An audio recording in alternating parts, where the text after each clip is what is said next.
This conference will now be recorded. Good evening, everyone. We're here for the regular council meeting for Wednesday evening. I'm Mayor Chris Ewan. We'll do quick introductions and then I'll let you know how tonight will unfold. With us this evening, we have Councillor Janine Boulanger, Good evening, everybody. Junior Councillor Brenna Gumini, Good evening. Councillor Shane Pelletier, Hi, everyone. Councillor Curtis Clayton, Good evening. Hello. Councillor Ron Mamchuk. Good evening, everybody. We have with us our CEO, Mitch Duval. Evening. And in the background, we have our planning officer, Tanya Waddell. Hello. So the way we're going to be working, as we've been doing during the pandemic and online, is council will be voting through our software system.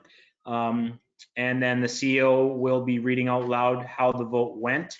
We will go through the agenda as is written down tonight, and then we'll get into the public hearings. I'll ask you that you keep your cameras off until you're wanting to speak or you're called upon to speak, and then you can turn your camera on and your microphone on. And I will ask that you wait to speak until I ask for those wishing to speak in favor, in opposition, or general comments or concerns, just to keep things rolling smoothly. And as well, we have a lot of people on here tonight, so I do ask to just please keep it respectful, as our great residents of Richshot always do. So having said that, we will go to item number 1, meeting call to order. Do I have a mover? Councillor Mamchuk. Thank you. Second. Councillor Boulanger. Thank you. Any comments or questions before we open the meeting? Seeing none, please cast your vote.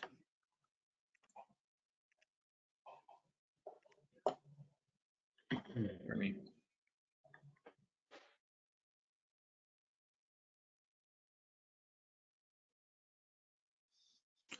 Vote is carried 5-0. Thank you. We'll open the meeting at 7:02 p.m.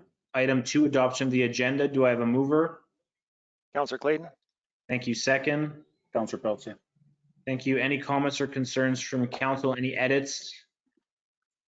We'll go as is. Okay, council, please cast your vote.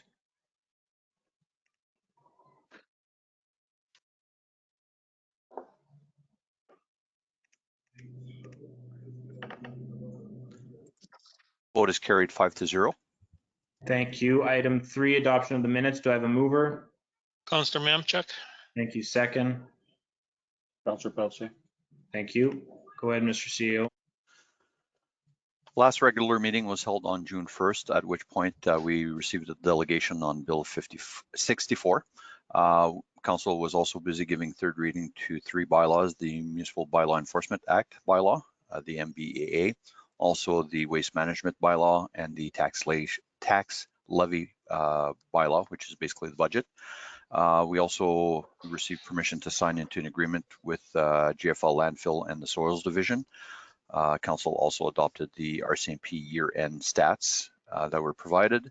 And also on a federal level, Council is supporting a 988 suicide line via resolution. Thank you very much, Mr. CEO. Council, do you have any edits or comments in regards to the previous minutes? Not here. Not here. Okay, please cast your vote.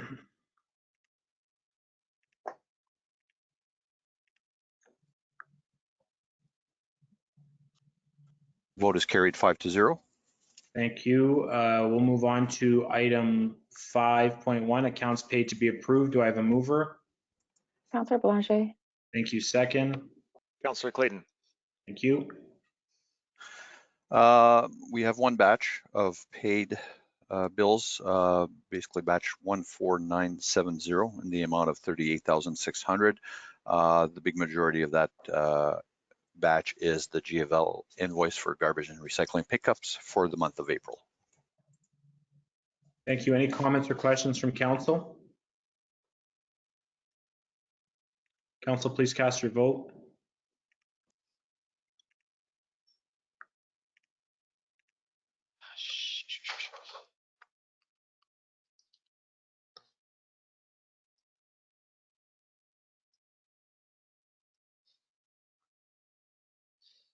Vote is carried 5-0.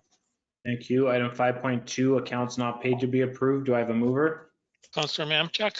Thank you. Second. Counselor Belanger. Thank you. One batch, batch 14984, total of about $190,000. Related to basically 4 invoices or 4 categories. One was for dust control that the Public Works is doing right now, approximately $84,000 there, as well as the Proto Road reconstruction, a lot of limestone being delivered out there for $14,000. Also purchases of water meters of $20,500 and legal fees for the first 4 months totaling about $21,000. So all those 4 related items total 139 of the 190. Thank you very much. Is there any comments or questions from council? Oh, please cast your vote.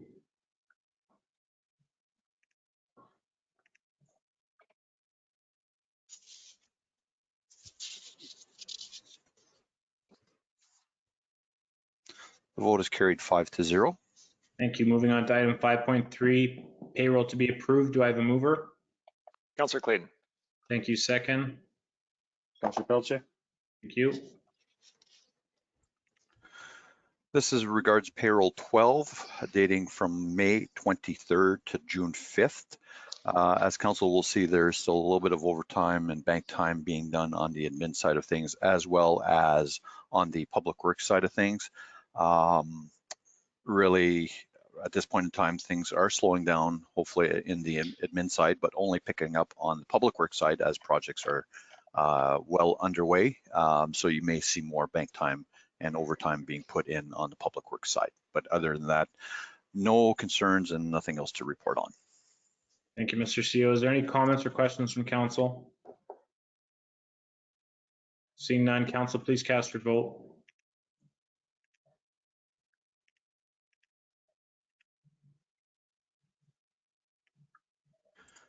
Vote is carried 5-0. Thank you. Okay, we will move on to the public hearing section, and a couple more people have walked in the meeting, so I'll just go through a quick housekeeping. So when we're going through public hearings, I'll call the item number. The CEO will say his piece. I will then open the public hearing, and I will ask if there's anyone wishing to speak in favor. At that time, please unmute your microphone. Feel free to turn on your camera. And then say your piece, and then council may ask questions, but we'll get you to mute your microphone after, so on and so forth with the next people. Then we will go to those wishing to speak against. Then you would do the same as those in favor. You turn on your microphone, say your piece, and you could turn on your video if you feel free to do so.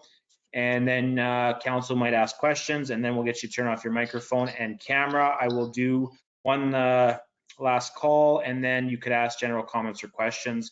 That's how this evening will work. I appreciate that. We will continue on with 6.1.1 V7-2021-Max Pro Properties-175 Lamoureux. The proposal is to vary the rear yards of lots 1 through 10 of block 1 and lots 1 through 6 of block 2 from 25 feet to 15 feet for the purpose of building decks at the rear of each of the multifamily units.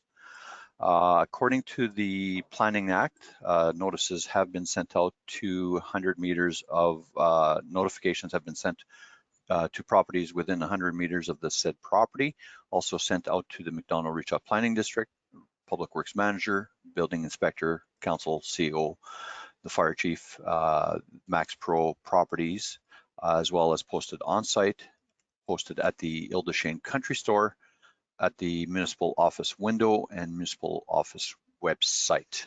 No connect message was sent out. Thank you, Mr. CEO. I'll open the public, I'll open the public hearing at 7:09 p.m. Is there anyone wishing to speak in favor in person? No, there's not. Just to confirm before we continue, Tanya, is there anyone in the chamber so I don't have to continue to say that? No, there's not. Thank you. Okay, is there anyone wishing to speak in favor online?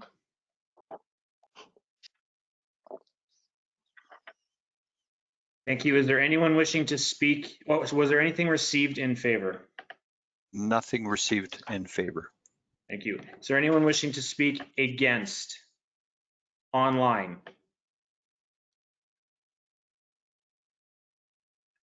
Anything received against? Nothing received against.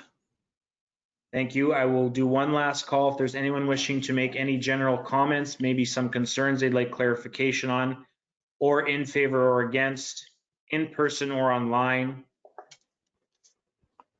Last call. Seeing none, I'll close the public hearing at 7:10 PM. Do I have a mover?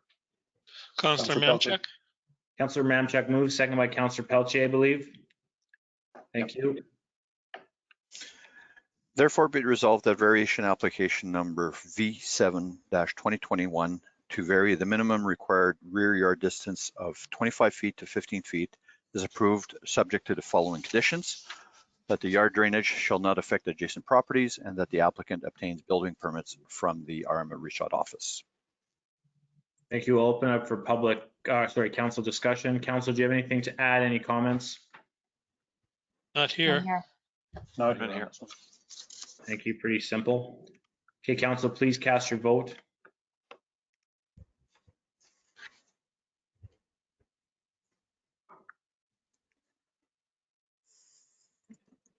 The vote is carried 5-0.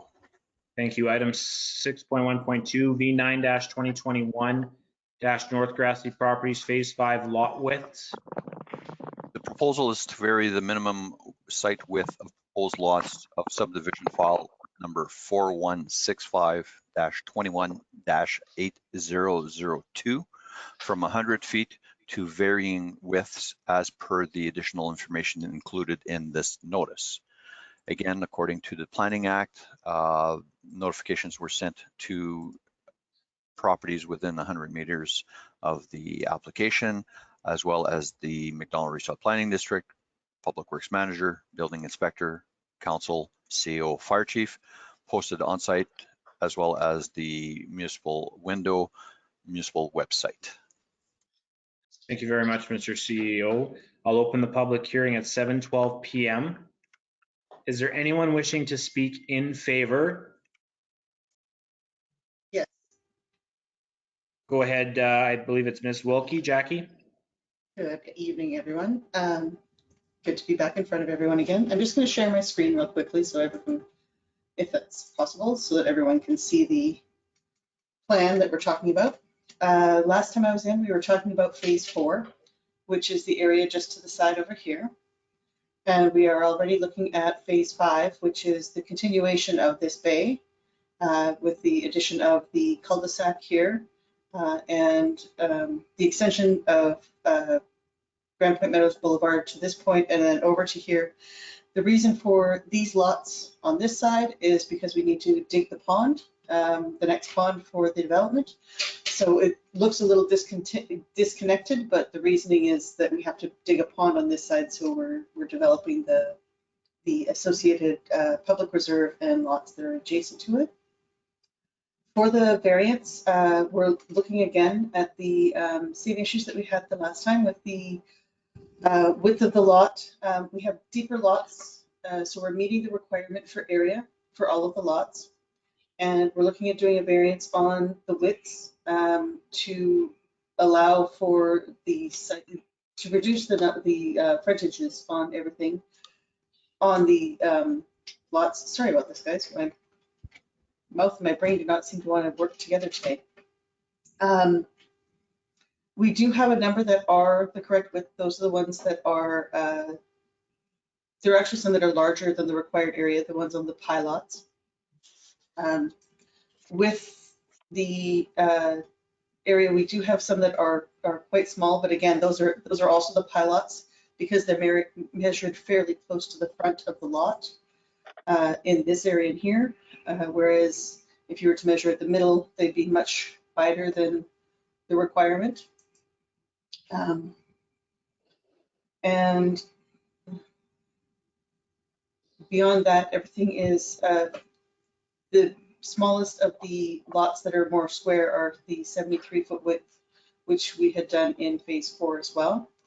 When we get to the next phase, we'll be working to adjust. We're actually adjusting one of the blocks so that we can look at those widths and try and get them back to the desired width of the minimum or the minor variance of 90 feet.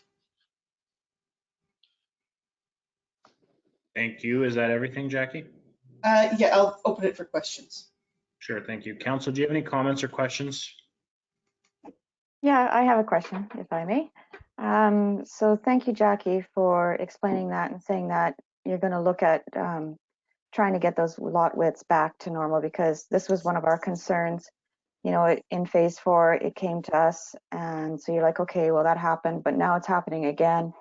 And then when we saw the future rollout of the other phases, they look really tiny. So like even phase 10, they look even smaller than these lots. So we're just concerned that, you know, there is a blank slate, like Mitch has always said. It's a blank property, it's bare land, there's no restrictions. So I guess my question is, was your designer or your team aware of the conditions when they were laying out the lots in the initial phases? Because now it seems like, yeah, you've got the required area, that's a no-brainer, but the lots are being deeper, therefore you're getting more frontages, which means more houses basically, or more properties. So I'm just curious to see if you guys have those conditions and if you were trying to follow them, or what happened, like how did it get out of control? Well, it's not out of control. No, sorry, I take that back. It's not. It's not, it's looking at the change in the market and where things are right now. When we first designed this, everything was designed based on having a minor variance so that we would go down to 90 feet, because 100 feet, quite frankly, is beyond the ability for most people to purchase, especially for a service lot. The cost is becoming very high for a service lot, both with the fees from the RM as well as the cost for doing the servicing, and just generally so that people can purchase a lot. With that, we're trying to make it somewhat more affordable by reducing a bit on each of these, with ones with a small variance to the 90 feet was what we had originally planned back in 2007 is when we started doing the design for this. So we are looking at almost an entire generation. When you're looking at the time frame, we're getting close to that. We're 3/4 of a generation gone in the amount of time that we've been looking at this project. So from there, moving forward, we're just trying to keep up with what is in the marketplace right now and what is saleable, and what is also wanted in the marketplace. Well, the RM has the design or the bylaw for 100 foot. That is quite a bit bigger than what is saleable right now for the price point that we're for pretty much any price point right now for who can come in and build on these lots. So we're trying to keep it to that. We're trying to keep to the 90 feet. But again, when we looked at it and started doing the division, trying to get a lot here or a lot there so that we can divide out the cost of that servicing to each house a little bit smaller. So that's where we are, so that your price point for each of these becomes a little bit more achievable. In the future, again, we have similar depths of lots in some areas, but they adjusted slightly as we were going around the pond for the blocks. And we will continue to strive to bring them to an appropriate size for what we're looking at. But we will likely be coming back again for additional variances, just in the fact that the market is changing. Every time that we come to you guys, it's a new world out there for housing. Okay, well, thank you for that explanation. So, you know, and I'm going to say it. We just see, you know, more lots, meaning the developer's getting more money. But I'm glad to see that that's what the reasoning is that you're trying to reduce those costs to the landowners by getting more lots in there to bring those numbers down. So I appreciate that. Thank you. Yeah, because it has to be paid for on a frontage foot. So yeah, right. Yeah, I appreciate that. I also agree with Councillor Belanger. I have a bit of a hard time seeing these variances coming back when there was an open house that showed the people of Grand Point what was happening with X amount of foot per area. It's almost as if we're seeing these changes in the market where we should have expected, or maybe we should reevaluate. Maybe there should be another open house and redesign fully, because I have a big problem with that. That's just my statement to the developer, having to come back and the people expecting one thing and not seeing it. I understand times change. I've been in that market. I get it. But with a plan that's this large, maybe it should be considered at the start of it. That's just my opinion. Is there anyone else wishing to speak in favor? Anything received in favor? Nothing received. Thank you. Anyone wishing to speak against?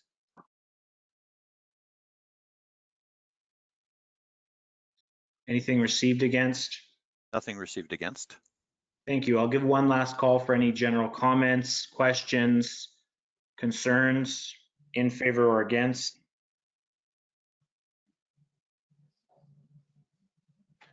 Seeing none, I'll close the public hearing at 7:21 p.m. Do I have a mover?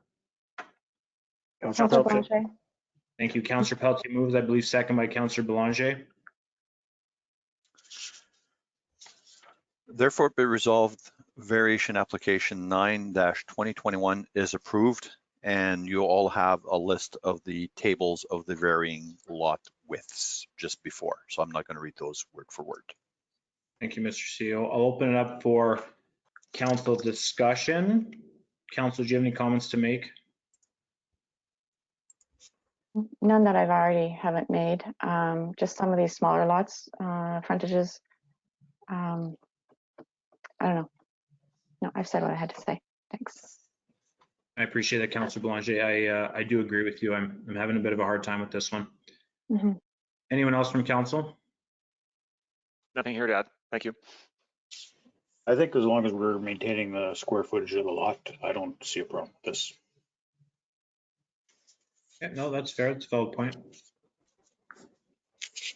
Okay, council, I will get you to cast your vote, please.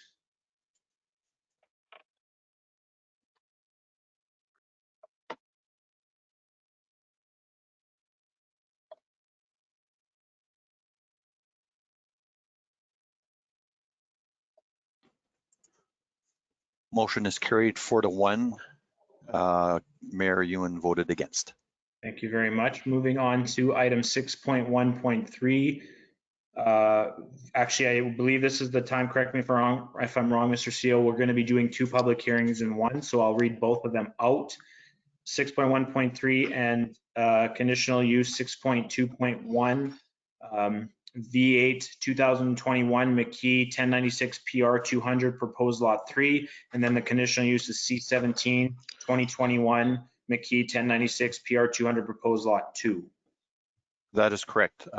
For variation number 8, 2021, the proposal is to vary the minimum site area of proposed lot 3 of the subdivision file 4165-20-7979 from 80 acres to 40 acres in the agricultural zone. And as far as conditional use 17-2021, it is to allow a single family dwelling in a agricultural limited AL zone for the proposed lot 2 subdivision of the same file. For both instances, notices were sent out to 100 meters of the said property, as well as sent to the McDonald-Richot Planning District, Public Work Manager, Building Inspector, Council, CEO, and Fire Chief, as well as posted on site at the municipal office window and the municipal website. Thank you very much. I'll open the public hearings and I'll reiterate the public hearings for V8 2021 and C17 2021 at the same time at 7:24 p.m. Is there anyone wishing to speak in favor on either of those?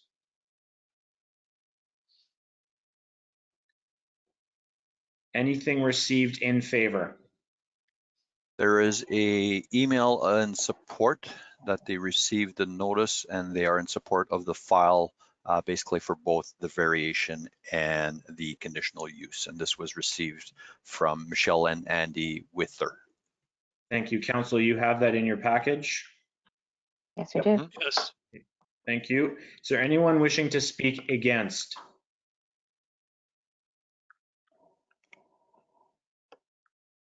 Anything received against? Nothing received against. Thank you. I will give it one final call. Anyone wishing to speak with question or concern or comment in favor or against? Seeing none, I'll close the public hearings of both the conditional use and the variation at 7:26 PM. Do I have a mover? Councillor Okay, Mamchuk. Wanda? Councillor Mamchuk moves, second by Councillor Boulanger, I believe. Yes, Council, we will need to do two resolutions. So Councillor Mamchuk and Councillor Boulanger will be moving and seconding the variation 8 resolution, which basically reads, therefore be it resolved that variation application V8 2021 is approved. Thank you. Council, open up for discussion. Any comments or concerns? This was brought to us at planning.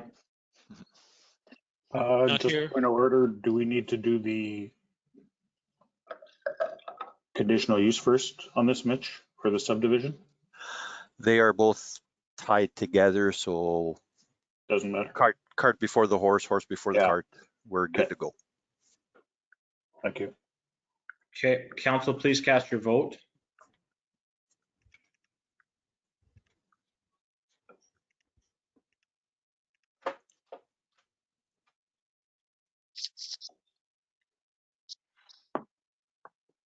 Vote is carried 5-0. Thank you very much. In regards to 6.2.1 C17 2021, do I have a mover? Councillor Clayton. Pelletier? Councillor Clayton moves, second by Councillor Pelletier. Therefore, be resolved that conditional use application C17 2021 is approved with the following conditions. 1, the applicant obtains a building permit from the RM office. 2, that the submit plans and are included detailed architectural drawings stamped by an engineer. 3, that the applicant is to apply for and obtain flood elevation permits and a septic field permit from the province. 4, that the site plan is to include setbacks in compliance with table 10-2 of our zoning bylaw 9-2019. And that 5, the applicant provides a signed confirmation letter accepting the terms of the order. There may be site audits conducted to ensure compliance, and any non-compliance issues may be caused to revoke the conditional use at any time. Mr. Seal, sir, I'll open up for council discussion. Council, do you have anything to add? No. No. Council, please cast your vote.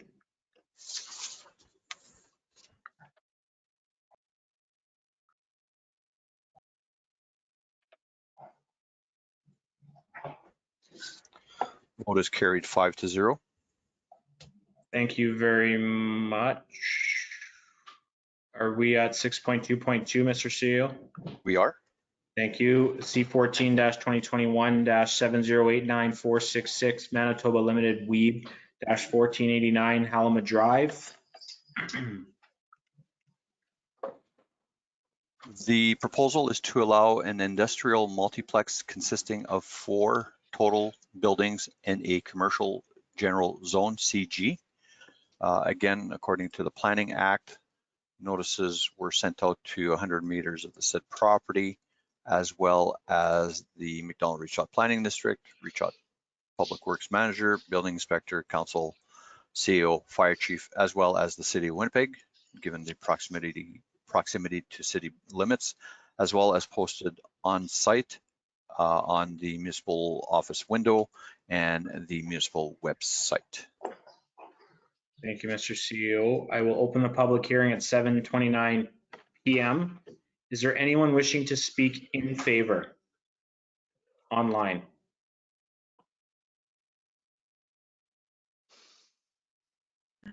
Yeah, Charles Weeb and Sharenda Weeb, both speaking in favor. All right, guys, go ahead. We want to do it. Would you like us to share any of the documents? Or, I mean, you have the site plan in your packet, I would imagine. So it's fairly self-explanatory. There's no variances required. We're well within the limits on site, and it's going to make the property look a lot nicer.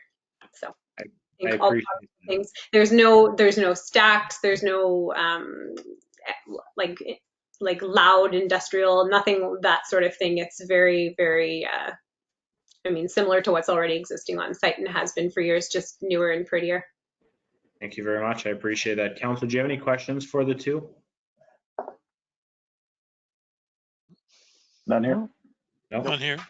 I'll Perfect. appreciate, I'm appreciating that you're cleaning up. Not that it's terrible, but I agree it's gonna look pretty good.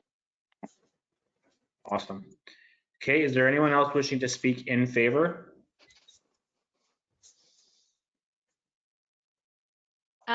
We would like to speak in favor. Amanda Marshall Douglas. Not much to say to it other than we know Charles and Strenda and they always do an amazing job at any project they take on. Perfect. Thank you very much. Is there anyone else wishing to speak in favor? Was there anything received in favor? Nothing received. Thank you. Is there anyone wishing to speak against?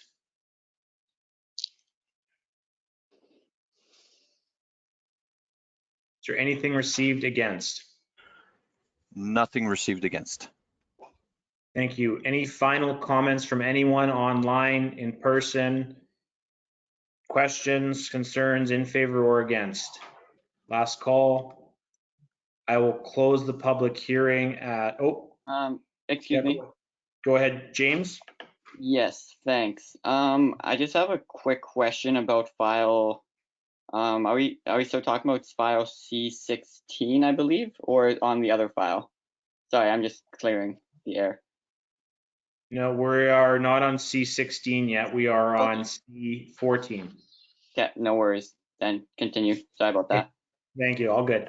Okay, I will close the public hearing at 7:32 p.m. Do I have a mover? Councillor Mamchuk. Councillor Mamchuk moves, second by Councillor Belanger.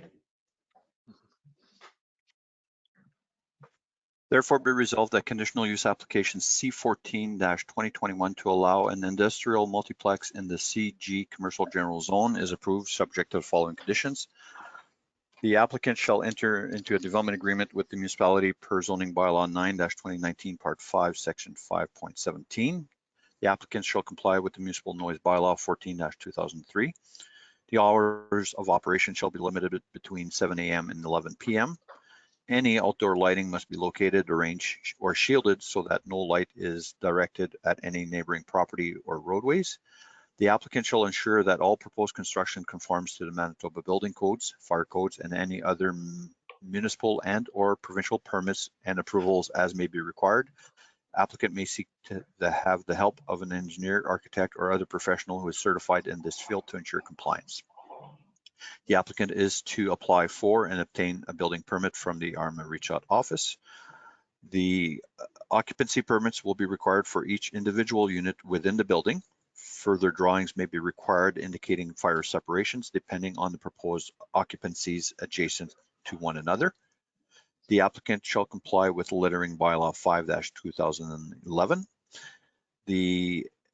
Any signage shall comply with the municipal zoning bylaw 9-2019 part 11.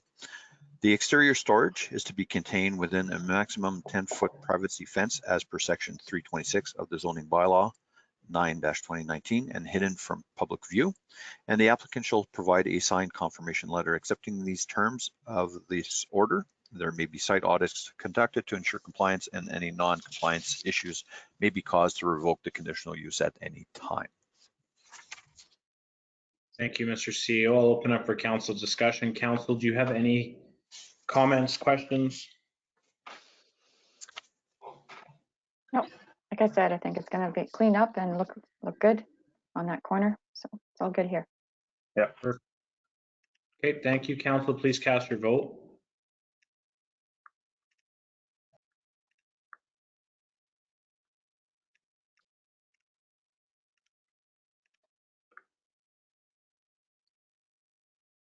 Vote is carried 5-0. Thank you very much. Moving on to 6.2.3 C15 2021 Douglas 249 Penny Lane. The proposal is to allow a hobby farm consisting of 10 chickens in a rural residential zone RR. Again, according to the Planning Act, notices were sent to 100 meters of the said property, as well as sent out to the Macdonald-Richot Planning District, Richot Manager, building inspector, council, CO, fire chief, as well as posted on site, posted at the municipal office window and municipal website. Thank you, Mr. CEO. I will open the public hearing at 7:35 PM. Is there anyone wishing to speak in favor? I do. ahead. Admittedly, I feel I may have overprepared for this, but in full transparency, I will just go ahead and read everything that I prepared. So I wanted to start with sharing that we love our immediate neighbors and so value that they also love a country lifestyle as much as we do.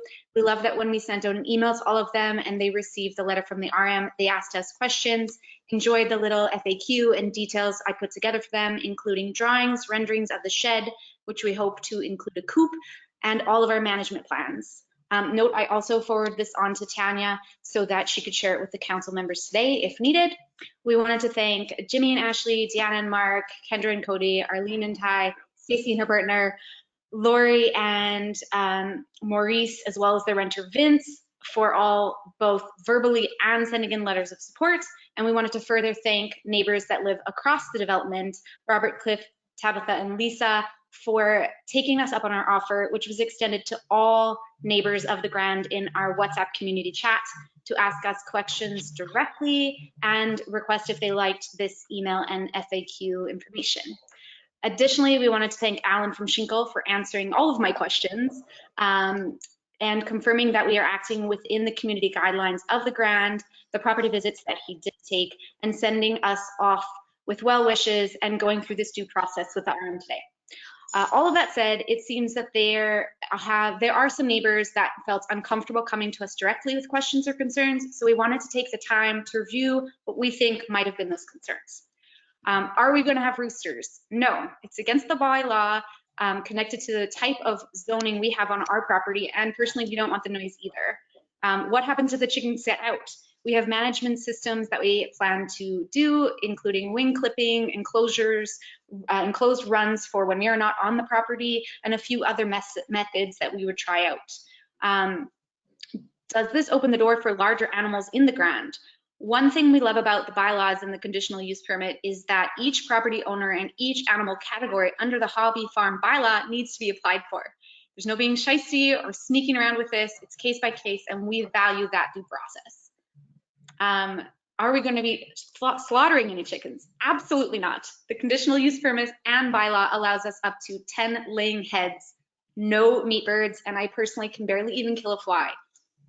What happens if it's messy or smelly? We have permaculture and composting systems we plan to use to avoid any mess or smells that could affect our neighbors or us, and have picked a place on the property to best mitigate that as much as possible.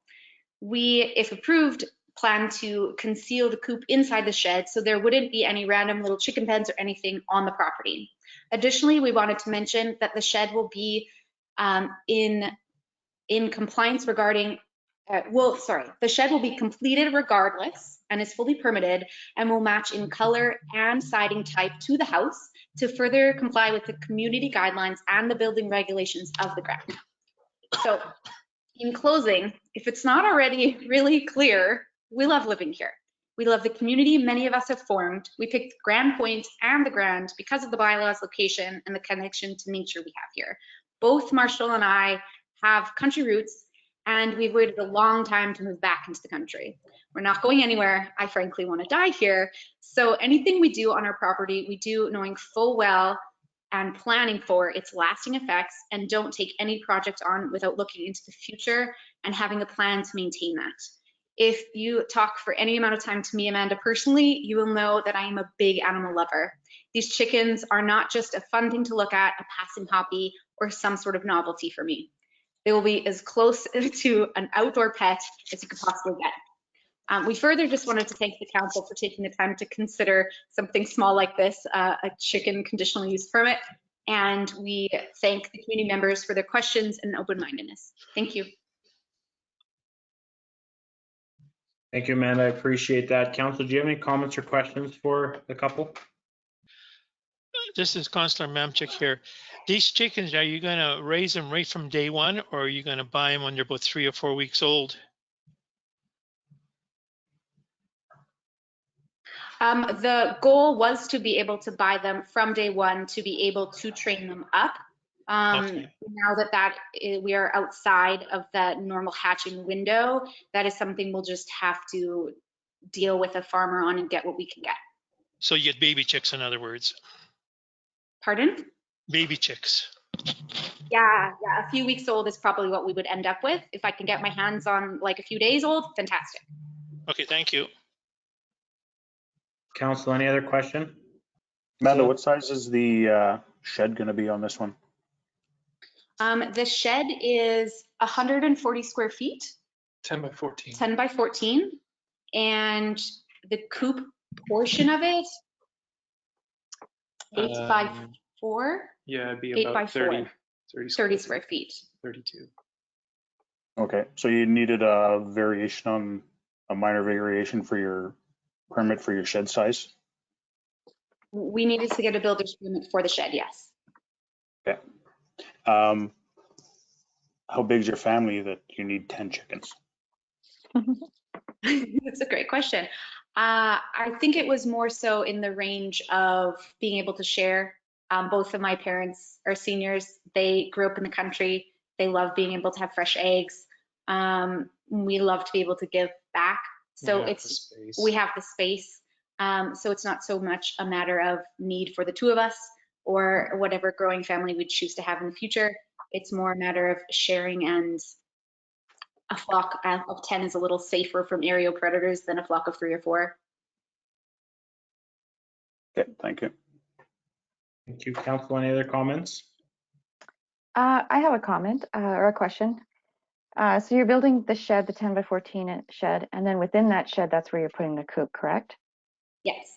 So there's probably not is this a big investment in cost to get this chicken coop set up? And I'm just concerned that, if 2 years down the road, there are a lot of complaints in the area and we have to revoke the conditional use. I'm just looking out for you to see what kind of costs are incurred, and would that be a big deal? So. The short answer to that is yes, it is a cost. The way that we had planned to execute this from the beginning was to have the shed be able to be converted if needed. So it is inside, the coop would be inside, and worst case, if we had to tear that piece of the shed out, we could then just use the shed for more storage, essentially. Okay, thanks. Thank you, I have Yep. Go ahead, Councillor. I've got a quick one here. Yeah, just for Ms. Douglas, in some of the feedback received and some of the comments, there was reference to an agreement from Schenkel Properties, and I'm not sure if it was in the offer to purchase or not, but in some of the comments, it basically said that it specifically prohibited animal husbandry. Are you aware of that document? Or? Yeah, that is something that I've talked thoroughly through with Alan, the rep from Schenkel that we now are currently working with. Animal husbandry is defined by multiple different sources, including Oxford, Britannica, different dictionary sources. I think I cited about 3 or 4 with Alan when we discussed this prior to applying for the conditional use permit. Right in conjunction with all this being in the mix. Alan agreed that animal husbandry is outside of the realm of what we were trying to do with having laying hens only. Animal husbandry more so falls under the category of having animals for agricultural purposes, and that's not what our intention is to do, and we have no plans of breeding, selling, anything like that. Okay. If it further helps the council, I can definitely forward on the email from Alan giving us clearance to pursue moving forward with the RM. Okay, thank you. Thank you. Yeah, no, that's not needed. I'm just curious, you might have stated this, Amanda, when these 10 check-ins pass, do you plan on restocking as they go? What's your future plan with them? I don't even know how long a chicken lasts. I thought it was like 30 days and it goes to Sobeys, but what do I know? That would be a meat chicken. Generally, yes, at about 30 days they are slaughtered, so you are right on that one. These, however, would be laying hens, breeds specifically picked for their docile nature, their adaptability in being domestic, and also being producers, just producing eggs. So chickens of this type, if cared for properly, can live 5+, I've heard some 10 years. Like I mentioned, they are going to be more pets than anything. So as they die, or if worse comes worse, they have to be put down, would I replace them? I think I would hopefully always have a flock of chickens. So how quickly I would replace all 10, if aerial predators take them off, I think that will just have to be a matter of integrating them back into the flock, things like that. Okay, no, thank you. I appreciate that. I have another question, if I may. One of the objection letters also states that they're concerned about where the waste is being disposed of. You had mentioned that you had plans in place with compost and those kind of things, but where exactly would, like, okay, if you could elaborate on that, that would be great. Absolutely. So I don't know if anyone is familiar with the permaculture practice. It is a practice of working with the land and natural methods to just best work with nature's ways. So basically, the short of it is compost piles. So this would be a combination of wood chips, wood mulch, their shavings and things from their pen, from their coop. This would be something that would, it's hard to kind of explain, but just outside at the corner of our garden, it is a place that is quite sheltered and quite out of sight for all of our neighbors. I would hope to have a pile there as needed. This would be something that if you maintain properly, just like I already do with my garden compost piles, you turn it, it breaks down quite quickly, goes back into the ground. It will become garden fertilizer for me. This is something that actually is a benefit in my mind, that they're producing something that I can use in my garden and then further grow vegetables. So there's no way that I want to let any of that leave the property. It's black gold at that point for me. Okay, great. Another comment was that it said that your building's already built. Is that not it, right? So from my understanding, it's not built yet, correct? So the shed is underway, and the shed does have a building permit for it as a shed, with the hope to build a coop inside the shed. So it is in progress. Yeah, the development of the coop portion, if I might add, we've been holding off until today just to see where this carries us. So it's kind of in limbo. The shed would have been built regardless. The hope was to include a coop in it. Okay. And sorry, one last question regarding wildlife. So I live just down, I can see your house from my house. And I hear fox, a lot of fox in the area. They sound like screaming children that are being beaten to death. Like, it's terrible. So there are those, concerns, fox and coyote. Do you think, well, this is an opinion, I guess, but I guess there's just some concern that these chickens will attract more of that and cause some concern with the young children that are in the area? This is a conversation and a component that I too had a concern about. It was something that I don't know if you are all aware, but there is a farm probably a quarter mile from here, Living Well Farm, I believe it's called. And they have many chickens. They have other animals. Their chickens do free range, so they are out and about all day long. So if a fox or a coyote wants a snack, they are easy picking. So this is a conversation I had with them and discussed predators and things like that and things that we can do to mitigate. I did want to add in a guardian goose, but I recognized after doing further research that wasn't an option for us. I am not concerned, based on my conversations with neighbors around that do have chickens, that will be something that these 10 chickens in their enclosure will attract more of that. Okay, thank you. Perfect, thank you. Any other comments from council? No, okay, is there anyone else? Thank you very much, you two. Is there anyone else wishing to speak in favor?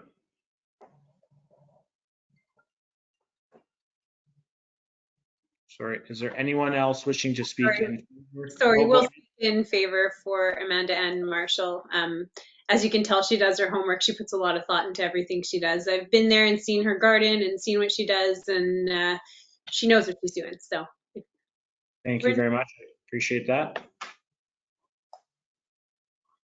Okay, I think we'll move on. Before asking if there's anyone against, I believe we have some written letters. Correct, Mr. CEO, and we'll go with those first if council will allow. Correct, Mr. Mayor. We have 4 letters of support. I will get our planning person, Tanya Waddell, to read those out loud. And then as well, I would make the recommendation to then proceed to a couple letters that the administration has received, not objections, not in support, but more of concerns and clarifications. So if Ms. Waddell could read those 2 following that and then return back to the normal proceedings of the public hearing. Thank you. All right, so first one is, I am a neighbor of Amanda and Marshall Douglas. I live right beside them at 257 Penny Lane in Grand Point. Just wanted to give a quick email to say my husband and I don't have any issue with the proposed hobby farm and are looking forward to its completion.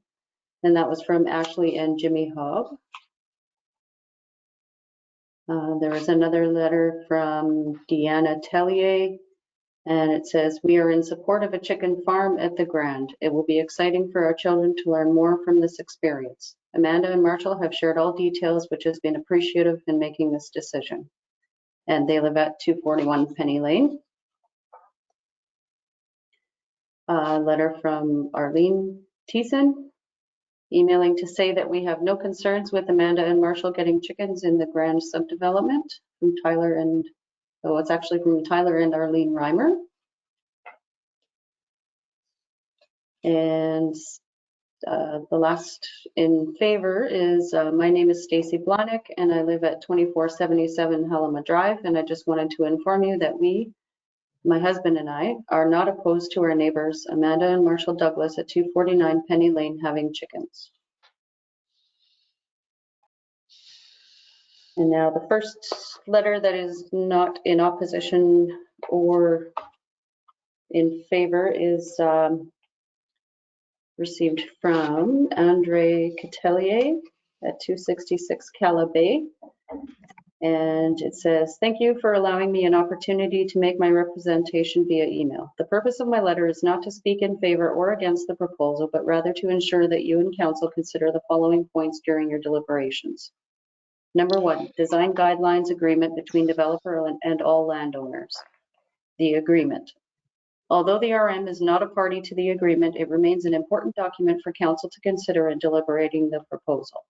I say this given controlled and regulated nature of the document may have greatly influenced many to purchase land in the Grand. As you are likely aware, every landowner in the Grand was required to enter into the agreement. Its purpose, among other things, was to ensure a well-coordinated, high-quality, and aesthetically pleasing development. In order to meet this purpose, the agreement placed certain restrictions on what landowners could and could not do on the property. Given the nature of the proposal, the most relevant of these restrictions being the prohibition of using an accessory building for commercial-scale agriculture, animal husbandry, or manufacturing that will create noise, odors, fumes, or other irritants to neighbors. This section of the agreement requires a 2-step analysis. First, does the proposal amount to animal husbandry? If so, will the proposal create noise, odors, fumes, or other irritants to neighbors? The later step is especially important given section 5.10.1 of D of the RM's zoning bylaw also requires council to take this into consideration. Step 1, does the proposal amount to animal husbandry?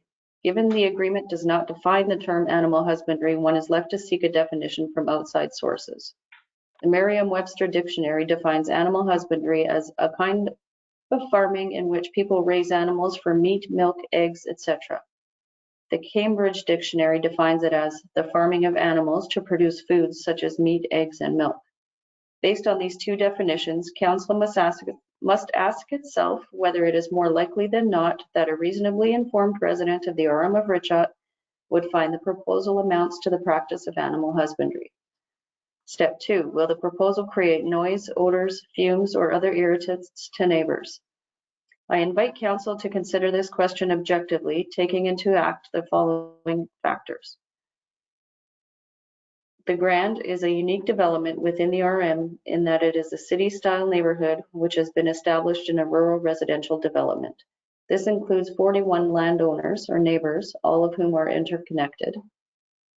Each landowner or neighbor lives in close proximity to each other. Unlike what has traditionally been seen in rural settings, the distance between homes are not measured in kilometers or miles, but rather in meters or feet. There is presently nothing that impedes sight lines between landowners and neighbors, such as large fences or large trees.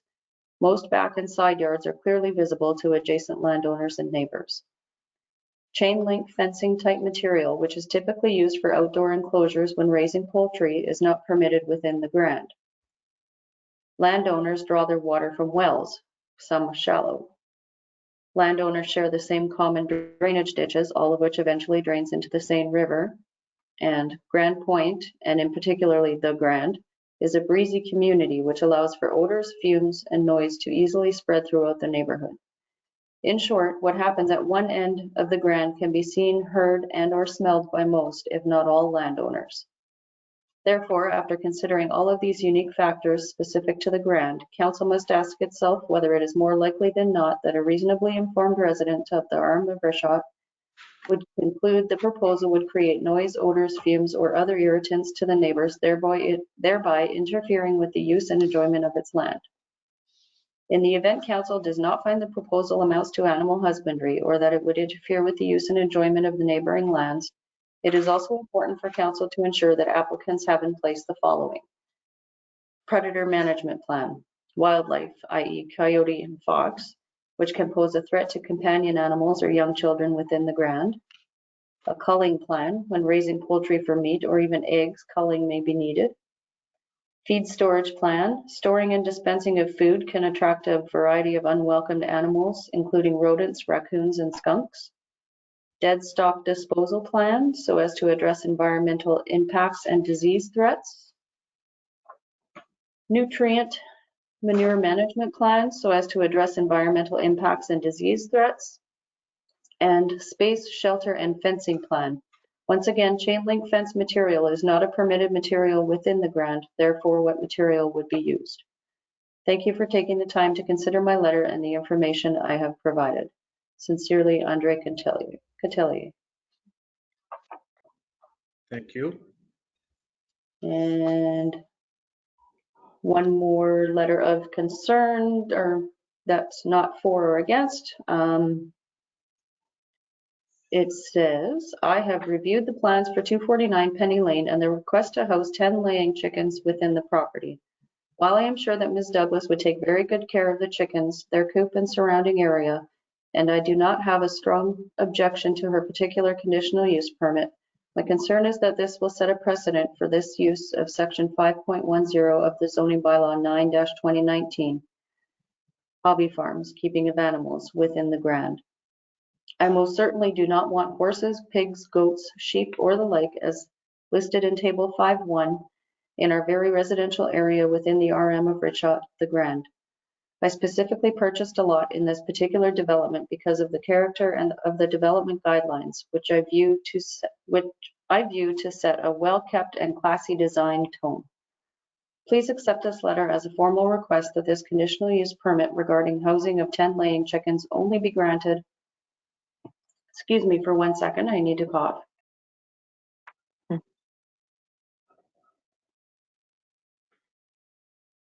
Was that in the letter? Laying chickens only be granted on the condition that it explicitly not set a precedent for other uses of this section of the bylaw in the future for any other types of animals listed in table 5.1. If you have any questions or concerns, please feel free to contact me. And that was from Lisa Rosewell of 305 Calabay. Thank you. And that's all, Ms. Woodall? Yes. Thank you. Okay, we'll go back to regular order here. Is there anyone wishing to speak against? Yes, we would like to. Go ahead. I see, is it Tracy? It's Tracy and Gary Lutke at 131 Blanick. We also submitted a letter into you, Tanya. Do you not have that on file? I do have it on file, and I would be reading it when the mayor asks for anything received against. Oh, I'm sorry. I jumped the gun. That's okay, Tracy. That's okay. Did you guys want to wait until it's read, or did you want to say anything right now? No, sorry to interrupt. We'll let the letter stand on its own. Thank you. Thank you. I appreciate that. Is there anyone else wishing to speak against?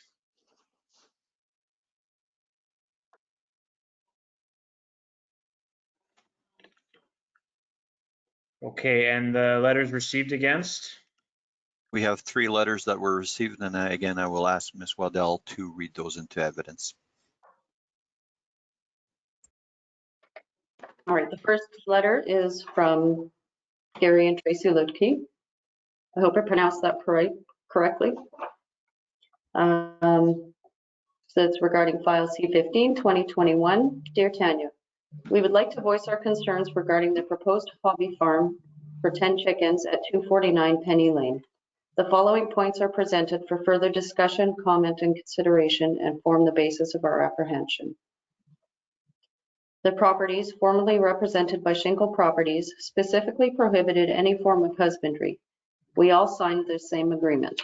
In fact, the salesperson specifically boasted about you never have to worry about your neighbors having a yellow house, a red roof, or a chicken coop beside you.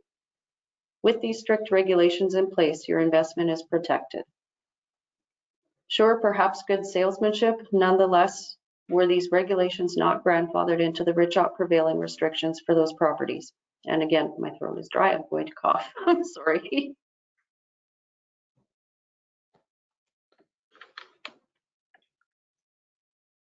That's better. Next, could not just one variance lead to others? This is owned residential property. The just one in the neighborhood is not really the essence of our concern. It is how many more are to come. This obviously exponentially magnifies our concerns. Subdivisions such as the Grand, i.e. plus 40 around 2-acre lots clustered together, were not aesthetically contemplated or designed for husbandry. Although a broader subject, we make a motion to review the zoning bylaw 9-2019 in this context. We frequently see wild predators, coyotes, still roaming the neighborhood, particularly on garbage day. Surely this will only be an added attraction, potentially posing a danger element for resident pets and families. How will this be addressed? According to my friend Google, a University of Hawaii study concluded that one hen produces waste matter of approximately 130 pounds annually. This would represent in excess of 1/2 a ton of excrement per year based on housing 10 birds. Accordingly, what is the disposal plan for this waste? 2, has an environmental study been done to ensure no impact to the groundwater that all residents are drawing from? 3, has the development's drainage design and plans been reviewed and approved for this variance? 4, has the municipality considered groundwater contamination, which is a significant liability and a costly remediation? 5, do we have any assurances that no pollution will enter the Seine River via the ditch running behind these properties? 6, any conclusive studies on pollution, noise, or odor? 7, any other environmental impacts? 8, proximity to neighboring vegetable gardens and concerns impact on food safety? 9, any other health and safety considerations? 10, what are the disease control and monitoring plans? And based on the above, we respectfully request that this subject application be deferred until these concerns have been fully addressed and understood.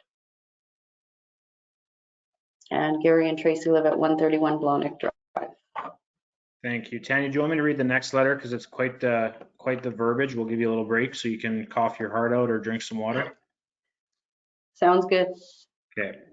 I'll read the next letter if I can find it. Just correct me if I'm wrong. It's from C. Prstensky, correct? Yep. Correct. Okay, C. Prstensky, 128 Blanick Drive, Grand Point, Manitoba.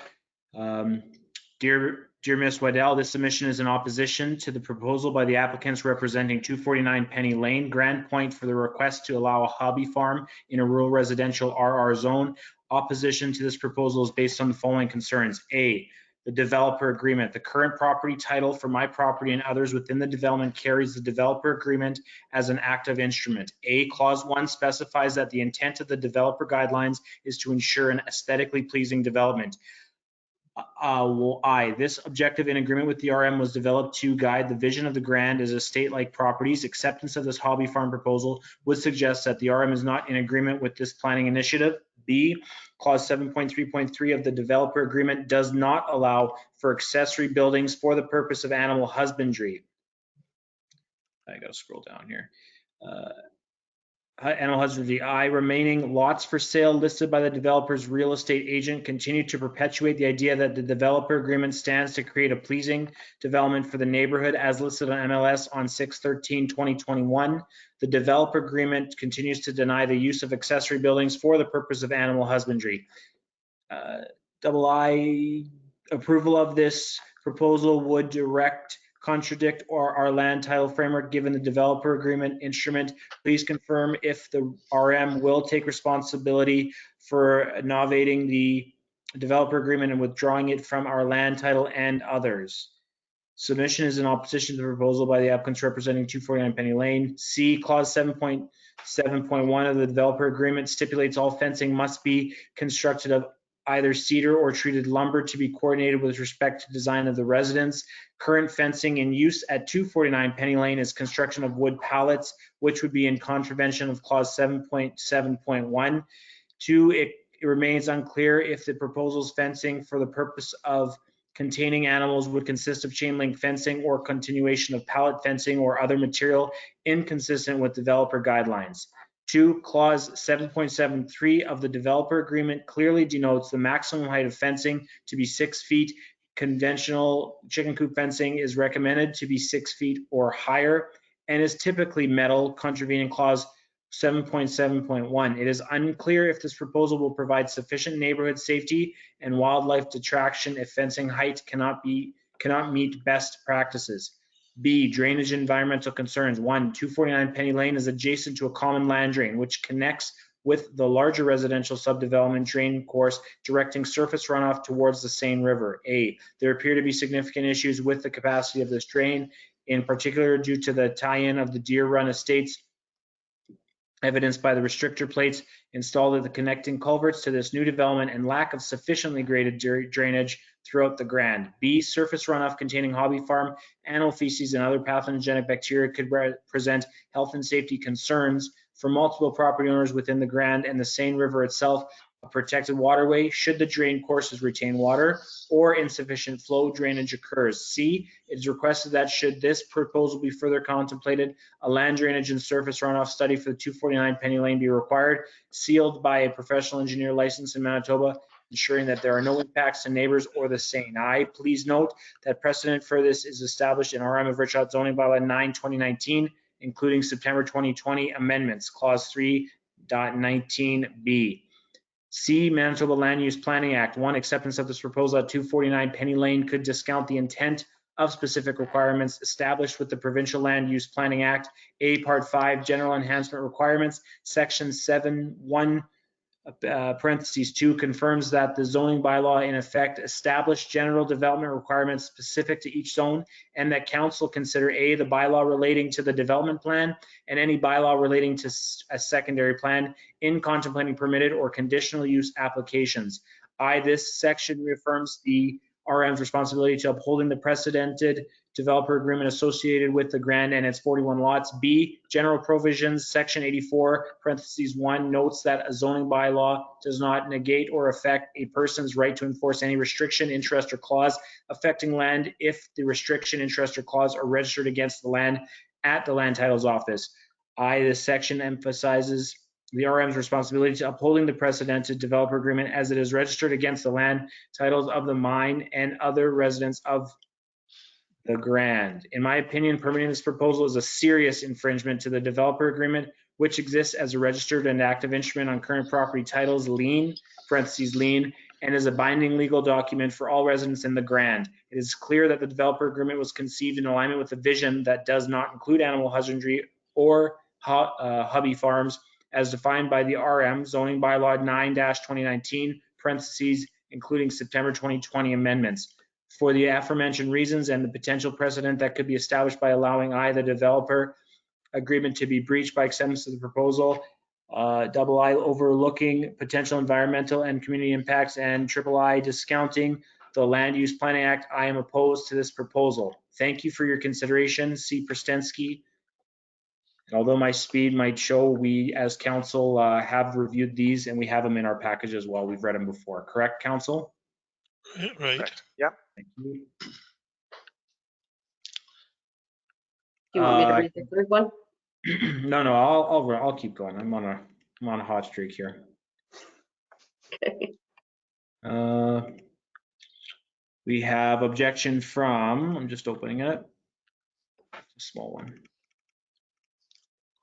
Victoria Marius, to whom it may concern, we are writing this letter to express our concerns over the proposed hobby farm, parentheses C15 2021, in which we are completely opposed to. When we inquired about our lot, we were informed right off the bat there were to be absolutely no farm type animals of any kind, parentheses Mike Fast, that this was a luxury rural development which is no place for chickens, never mind the list of animals which seem to be now allowed on a 2-acre property, ... absurd.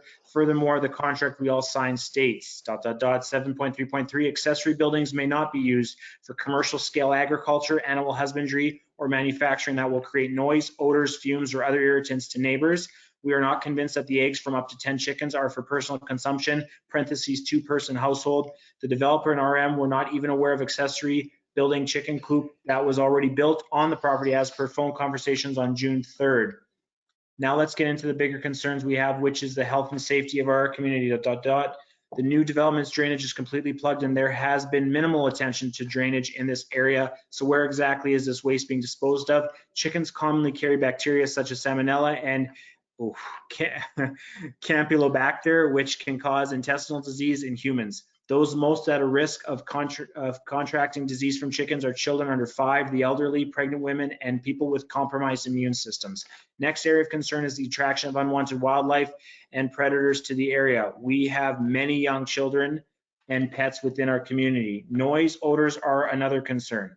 We were sold on a luxury rural development which consists of costly custom-built homes with specific design criteria upon approval, which in the long run protects everyone's investment. The developers were so very meticulous with stucco, siding, brick colors, etc., many of whom got declined, yet here we are now having to deal with this as a possibility for our luxury community. ... It was named the Grand for a reason. Patrick and Victoria Marius. That's all we have to read? Yes. Yes.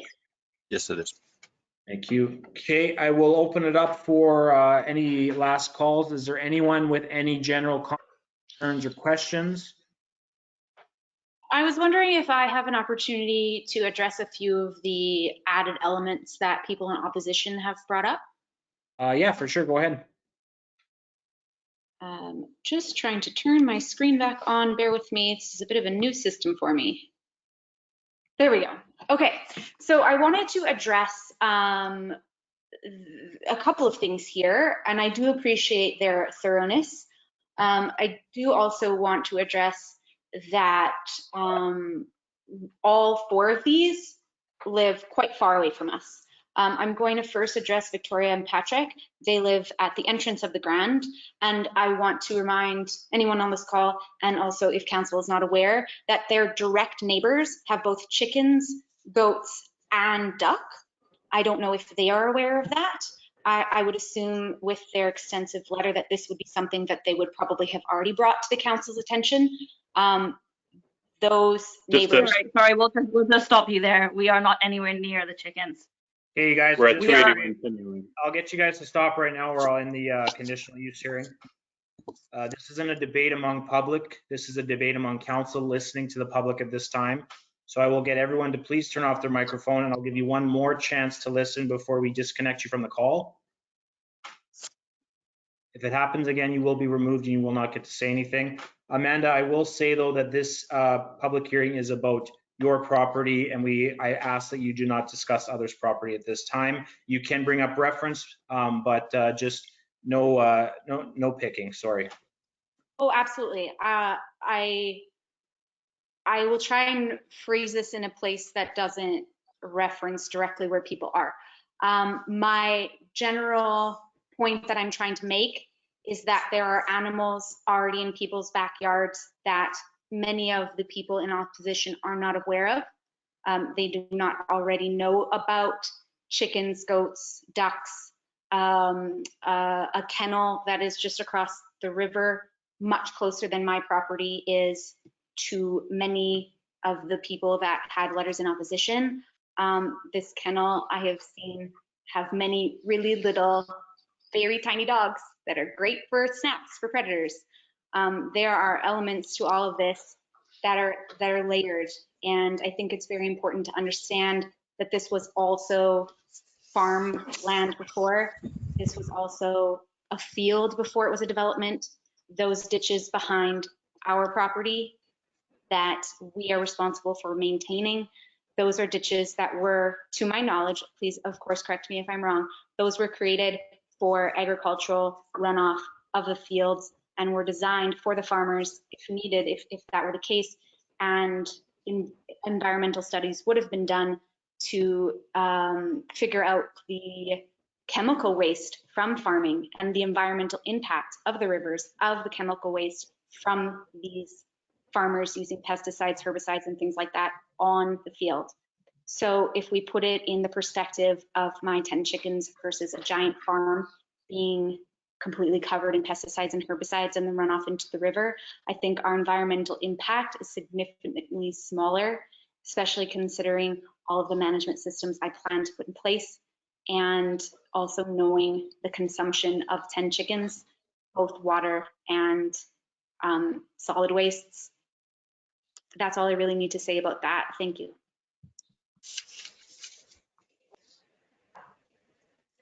You're muted, Mr. Mayor. Thank you. Was there anything else you'd like to address, Amanda, or was that everything? That's it. Okay, is there anyone else wishing to make comment? Sorry, Chris, I didn't quite unmute myself quick enough.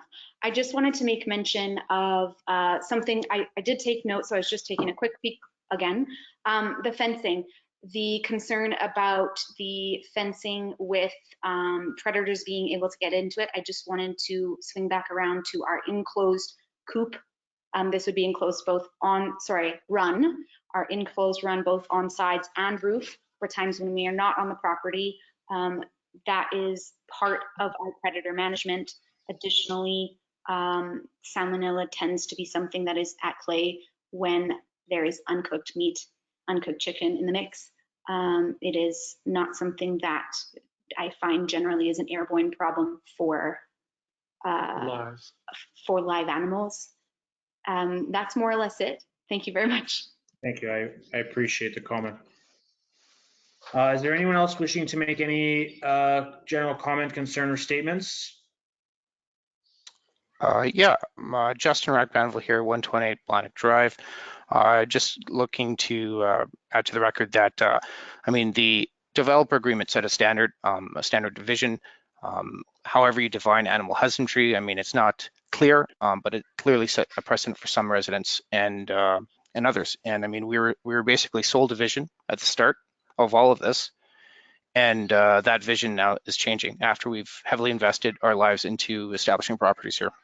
And I think, I mean, similar to comments made with earlier parts of the hearing regarding, I think it was the meadows there. I mean, there's an open house in that case. There wasn't an open house here, but there was a really clearly defined developer agreement and a vision sold by agents of the developer and the developer itself.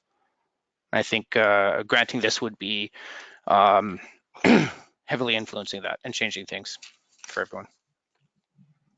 That's all I had. Thank you very much. I appreciate that. Thank you. Is there anyone else wishing to make any general comments, questions, concerns?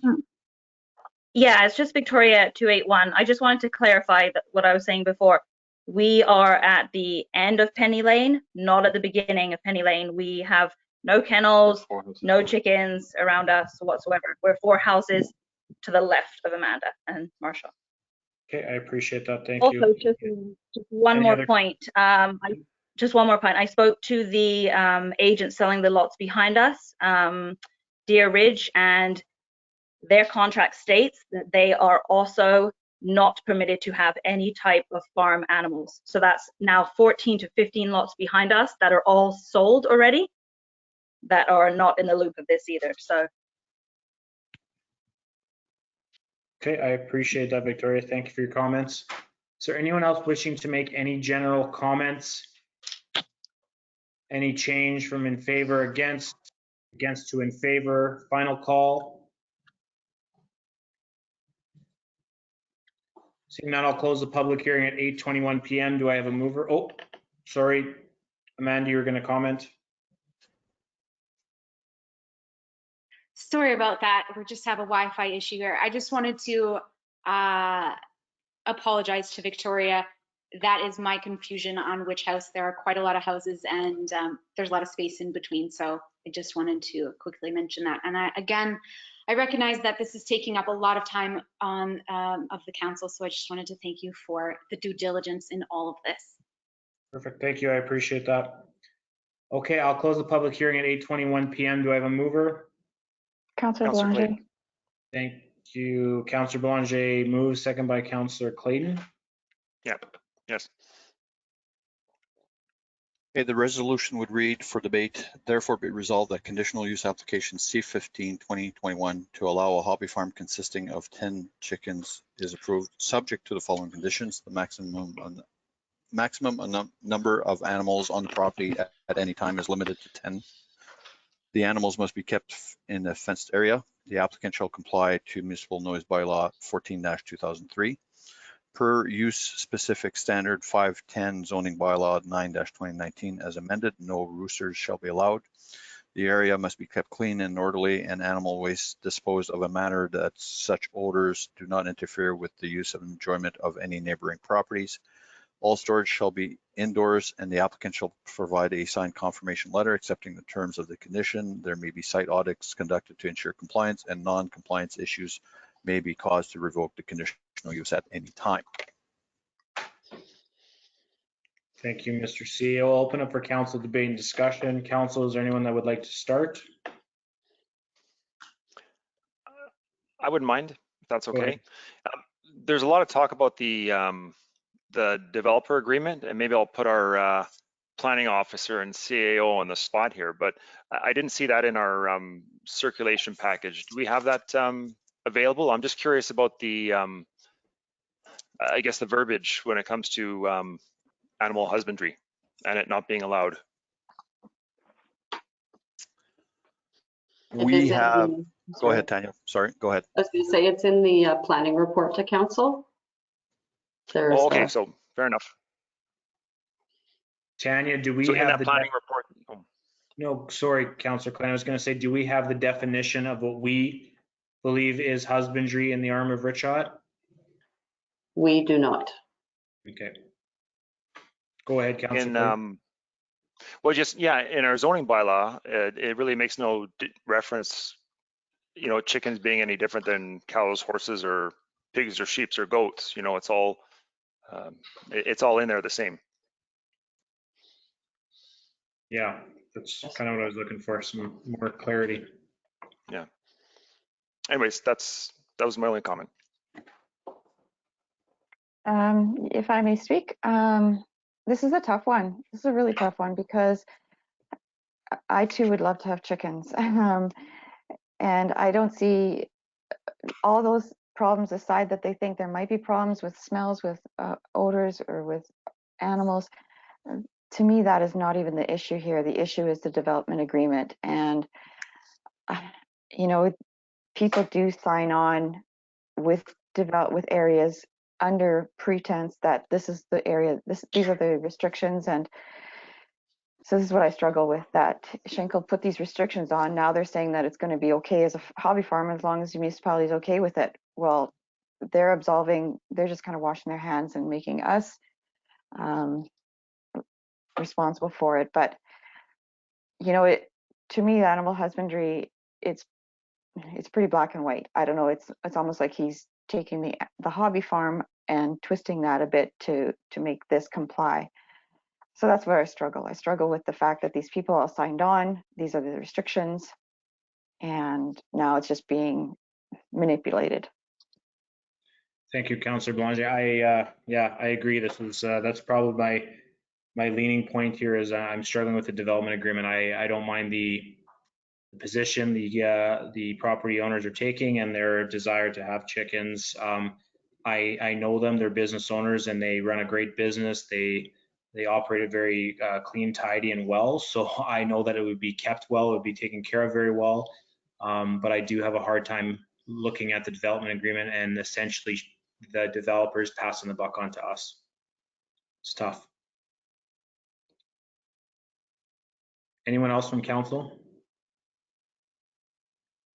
Just to echo Councillor Belanger, I'm on a 3rd acre and I'd have chickens in my backyard if I could. But the intent of the development agreement, whether the wording is vague, and I don't think it's that vague, the intent is that it's no farm animals. I think if we go against the development agreement, we leave ourselves open to developments that have no rhyme or reason to them. You know, you might end up with a yellow house next to you now. Why not? Or a red roof, as stated in some of the emails. To be perfectly honest, I don't think this should have even come to council. It should have been looked after with the signed agreements by the applicant, and Schenkel Property should have stepped up and just said no. Yeah, I agree with you, Councillor Pelletier. Having said that, we are looking at this is a case by case basis, I think. So are we looking, are we looking at this as one case, given the extensive amount of research and information they provided, or are we going to put our foot down and say no? We need to go with what the flow was originally. I'm really torn. Anyone else from council? Okay, council, I'll get you to cast your vote, please.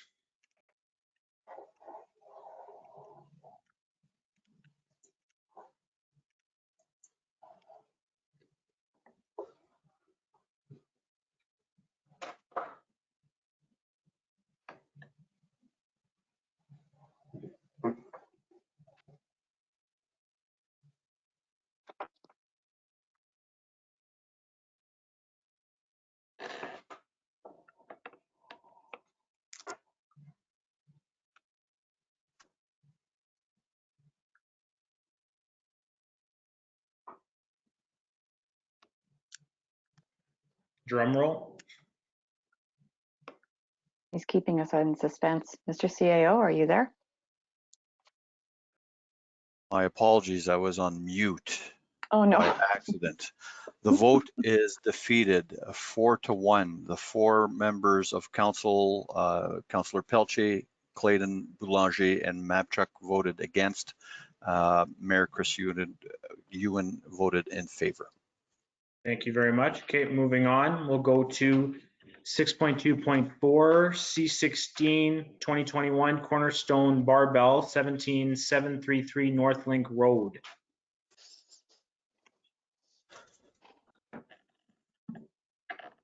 The proposal is to allow an indoor participant recreation service in an industrial MG general zone. Again, according to the Planning Act, notices were sent out to 100 meters of said property, as well as the McDonald Richot Planning District, Richot Public Works Manager, Building Inspector, Council, CEO, Fire Chief, and also the TransCanada Energy Corporation. It was posted on site, as well as the Ile des Chênes Country Store, municipal office window, and municipal website. Thank you. I'll open the public hearing at 8:30 p.m. Is there anyone wishing to speak in favor?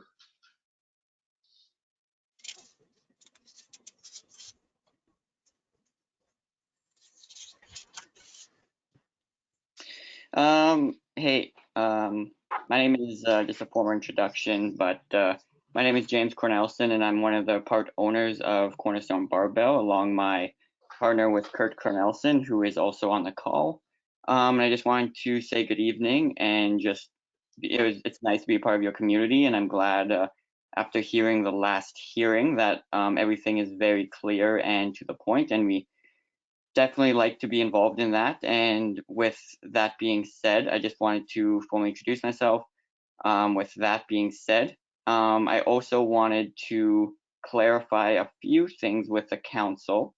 And I'm sorry if I act a little nervous, and actually first time actually talking in front of a lot of people here. So I do apologize, but I'm going to try to be very clear and precise with my wording here. So I apologize if anything goes off topic. Please just remind me if I am off on a tangent.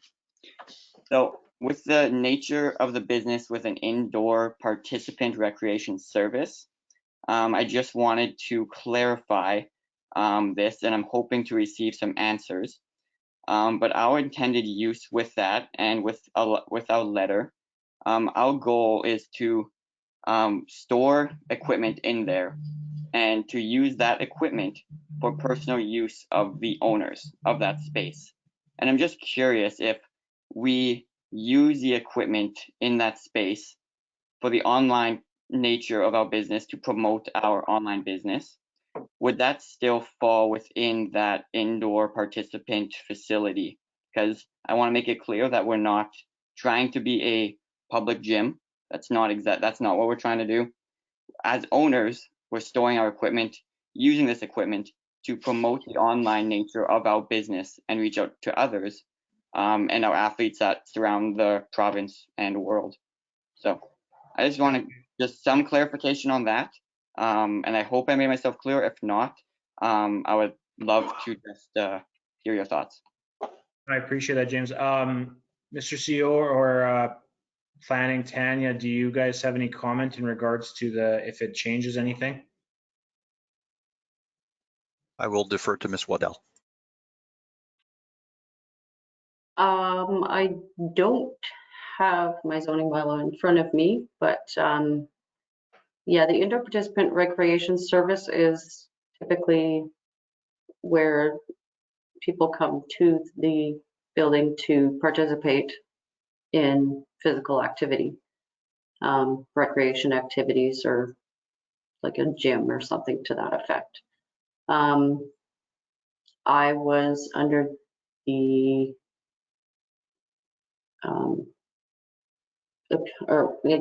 it was, how do I word it? I was under the impression that once COVID was done, that there would be people going to the gym for individual one-on-one training. Tanya, I'll stop you right there, and I can ask James or Kurt that question. Do you guys have any intention after the pandemic to maybe revise the business plan and open it up to the public, or will this just solely be an online business platform where you're promoting your online workout videos or whatever it is, and no general public or no customers are coming to purchase anything, to work out with you, et cetera, once the pandemic is over?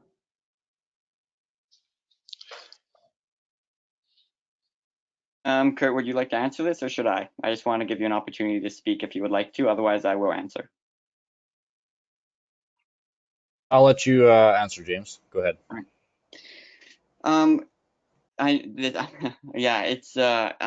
with Tanya with that, and it is an interesting scenario with the pandemic going on and everything like that. What I am going to say is that if we wish to do, this one-on-one training and have people come to our gym, I think that would be a conversation that we would have to apply for again for another conditional use if we wanted to do that. I think with the current state of the building and with the pandemic and our planning, is that it is only used for promotional purposes to promote the online nature of our business by only allowing the owners to be in that building creating content to submit online. And if you guys do want to do some further digging on that, by all means, I'm open. We do have different accounts that you can kind of view and we can talk about, but that is for now what we are requesting is that the owners of the building are allowed to use the equipment that's in there to make videos for content. When the pandemic is over, because I don't want to leave this for, I want to try to be as black and white as possible. I think if that is something that we wish to do, I would believe we would have to bring that back to council and talk to you guys about for getting approval on another scenario on a different occasion. Is that, I'm trying to, does that make sense, Tanya, or do you want me to clarify a bit more on that? That makes sense to me. I'm wondering if you are going to be doing that anyways in the future, and you guys are using it yourselves at the time, the current time, it makes sense to just apply for it now. Yeah, like you're saying, continue this hearing with the anticipation that they'd be looking at one-on-one classes in this. Is that what you're saying, Tanya? Yeah. Yeah, I agree. I like the idea. I think you guys are young, motivated, and I think you should anticipate your business to grow to an opportunity where you have one-on-one classes, and don't sell yourself short of just doing promotional videos online. Council, if you're okay with looking at that, I don't see why one-on-one doesn't work. It's a good idea. I'm okay with that. Yeah, Mr. Mayor, I don't know if it would actually change. No. With the indoor participant rec facility, just because they're the owners, they're in there using the gear anyway. So I don't know that it would change whether it's just the three of them using it or if there's tenants or clients coming in to use it with them. I think it would fall under the same zoning bylaw anyway, so I don't think there'd be any change on that. Yeah, okay, then there you go. Okay, I appreciate that and the confirmation. That makes sense. Thanks. I just wanted to clarify that. Kirk, do you have any other questions on that? Just because he is my business partner, so I do want to give him an opportunity to talk. Yep, I just want to make sure that that we know going forward and the council knows going forward what exactly is going on in that business and the intended use for it. I also just want to make sure that everyone can hear me. I am out of town, so I just want to make sure that everything is hooked up and ready to rock here. Yeah, so I think what James is kind of referring to is, yes, we're in a pandemic. Under certain sections, we were able to occupy the space currently because we do have a set amount of money of equipment kind of stored there. And the biggest concern was not being able to insure the equipment in there because we didn't have an occupancy permit. And that it was, I guess, the biggest driver of why we pushed the storage facility in the beginning. That's probably why there's a bit of confusion. And I apologize for that, Tanya, because I felt like you were kind of set on the ring around about this. So I just want to clarify that was the big push of why we wanted to get just the occupancy for storage, because we just did have so much equipment. I still currently have a lot of equipment in my personal garage back in Winnipeg, Manitoba. And so that was just, the reason why we have now feel like we're kind of migrating over to now this new conditional use. So that's kind of where I'm at with that. I understand that by no means that we want to try and operate in gray areas. I want to make sure that we are able to occupy the space legally and through the council and have them approve of what we're doing. So I think I'll leave it there and we can move on. Perfect, thank you. Council, any final questions before we move on? It's not here. I just have a maybe more of a comment. Sounds like you guys are, like Mayor Ewan alluded to, that you're ambitious and entrepreneurial, and we wish you well in this endeavor. So even after the pandemic is over, maybe you might even outgrow that space. So, you might be looking for bigger areas, bigger rental areas to use. So I just want to make that comment. Yeah. That's a valid point. Hopefully you guys, you grow slow and steady. Okay, we'll move on. Is there anyone else wishing to speak in favor? Okay, anything received in favor? Nothing received. Is there anyone wishing to speak against? Anything received against? Nothing received against. Just for council's information, there was a response from TC Energy. You have that in your package. I'm not going to read that word for word. And I will discuss this a little bit later with the resolution to follow. Thank you, Mr. CEO. Council, you're okay with the CEO not reading all 37 pages of this? Only Yes, 16 we tonight. agree.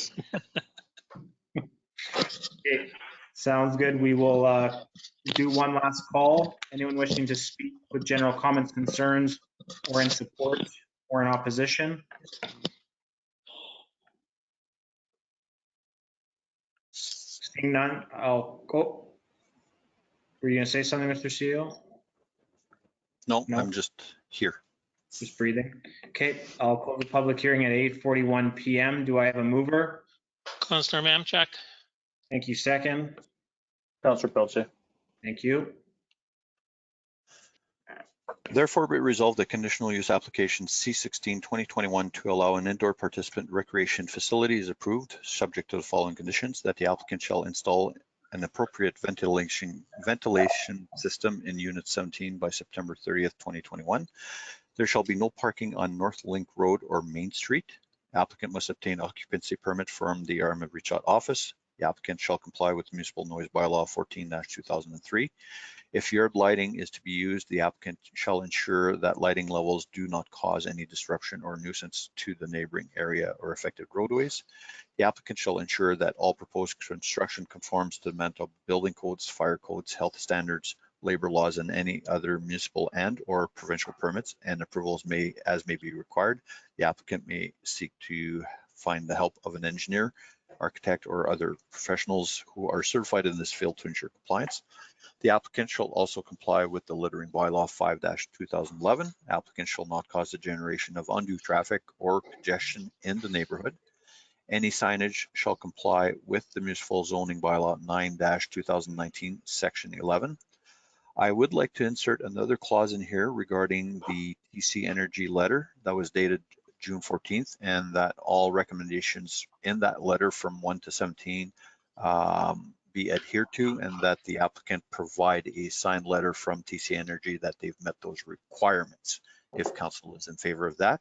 And then last but not least, that the applicant shall provide a signed confirmation letter accepting the terms of this order. There may be site audits conducted to ensure compliance, and any non-compliance issues may be caused to revoke the conditional use at any time. The only reason why I add that extra clause in there is because we do know that TC Energy is not that far off. There are pipelines adjacent to the property. Unfortunately, the report is coming from somebody in the Calgary office, not locally, so they not quite 100% familiar with the area. I don't think this will be a major concern to the applicants in order to verify that everything is on the up and up for TC Energy. Thank you. Thank you, Mr. CEO. I'll open it up to council debate. Council, do you have anything to add? Not here. Just in regards to the TC Energy ask, I don't know that it actually applies to tenants on this building. It would apply more to the building itself. So I don't know if we want to get Mr. Hebert involved to make sure, like, they've already done this with the building, so that's why I'm just confused as to why we would want to put a tenant through the same. And if Councillor Pelletier wishes to remove that, I'm all in favor of removing that clause as well. It was something that I was thinking of this afternoon when I was looking and preparing for this meeting. Is that your desire, Councillor Pelletier? Yeah, I'm fine with it not being there. I'll Everything's concur. inside, right? It's rental of it in the indoor space. I'll concur. The rest of council concurs. Yeah, that's on Mr. Hebert to follow those conditions. Yeah. Concurrence all around. Excellent. Thank you. Any other comments from council? Maybe I'll ask Junior Councillor Gummany a question. I'll put her on the spot because she's been so quiet. I'm just curious what her thoughts are of seeing a fitness e-commerce business coming in, and if you think it's a good idea to allow them the opportunity to grow into a one-on-one training facility after the pandemic, or if maybe we should look deeper into that. What are your thoughts? I think it's a great idea. I'm huge into sports, and especially like with the pandemic, it's hard to do physical activity, and if they're doing the online thing. But after the pandemic, I feel like one-on-one is a great way to excel as an athlete and just not this big group of people. So I think it is great, personally anyways. Good. Excellent. I appreciate that. Anything else from council? Okay, I'll call for the question.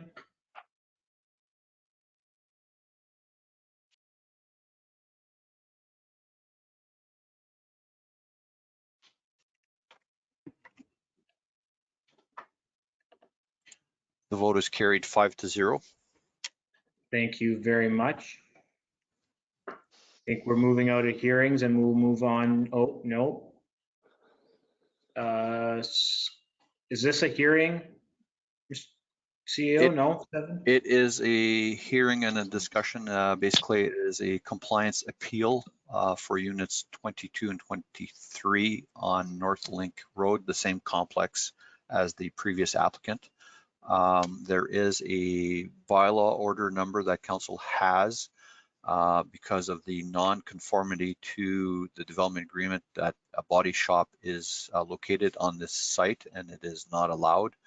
The bylaw enforcement officer gave a deadline of, and I'm just going to go through the order here, of June 18th to comply. So basically to vacate the premises. And I believe the people who are in there right now are requesting for an extension. So I'm not sure if those are online or not right now. Yeah, I appreciate that backfill there. Do I just need to open this now as a hearing or a delegation, or do I move and second it immediately? I believe you could open it up as a hearing, okay, and then we'll go from there. Sounds good. 7.1, Belit Biani, units 22 and 23, 733 North Link Road. Go ahead, Mr. CEO, unless your pitch was already made. My pitch is done, so basically we just need to open the hearing. And yeah, I'll open it at 8:40. Thank you. I'll open up 8:47 p.m. Is there anyone wishing to speak on behalf of this matter? In favor? Anything received for discussion? Basically, it's just the email that came in to whom it may concern. My name is Belati Bayan, and I'm writing this letter regarding to a place I rented for work purposes located at 733 North Link Road in Ile-des-Chênes, Unit 22. I've been told to leave the building because it does not meet the requirements for my trade bylaws for that reason, and I need time to move.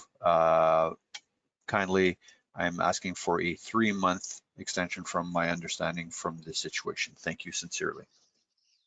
Thank you. Is there anyone wishing to make any other general comment? Discussion? May I? Go ahead. That's me, Tanya. So an email was sent to the applicant advising them and sending them a link to this meeting. And they were advised that if they were not in presence, that it could be denied by council. Okay, thank you. I appreciate that. Any final discussion or comments? Anyone wishing to speak on the matter? Seeing none, I'll close the hearing at 8:49 p.m. Do I have a mover? Councillor Mamchuk. Councillor Mamchuk moves, second by Councillor Clayton. Okay, so this is where it's open-ended. We'll treat it as, be it resolved that council grants the extension of 3 months in compliance of the deadline.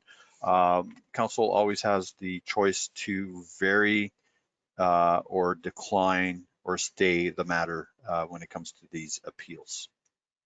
Thank you, Mr. CEO. I'll open up for discussion. I'll first just say I know our council is warm-hearted most of the time. I do dislike when the appellant doesn't show up for these hearings.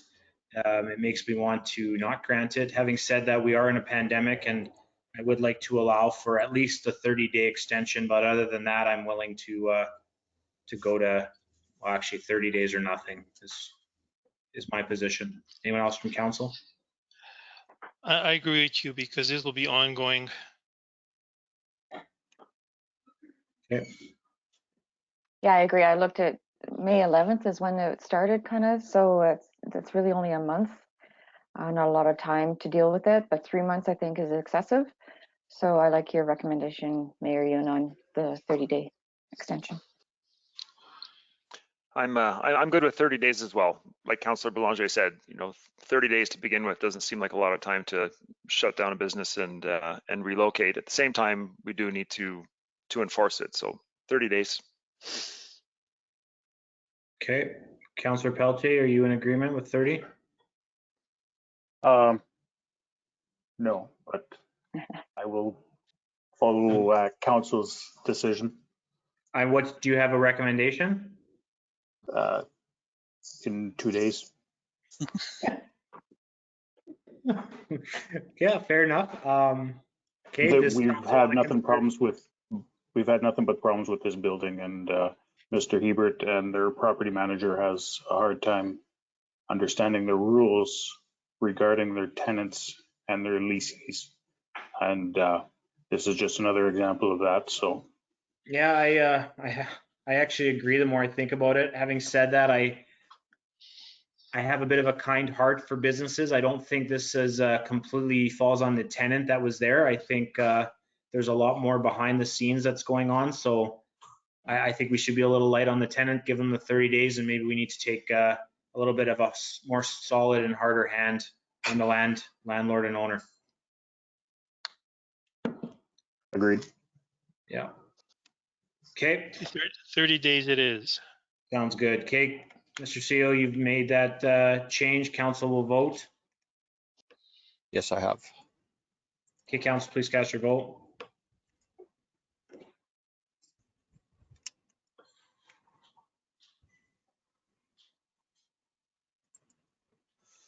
The vote is carried 5-0. Thank you. 8.1.1 Ile des Chênes Lagoon expansion and decommissioning. Do I have a mover? Councillor Mamchuk. Thank you. Second. Councillor Pelletier. Thank you.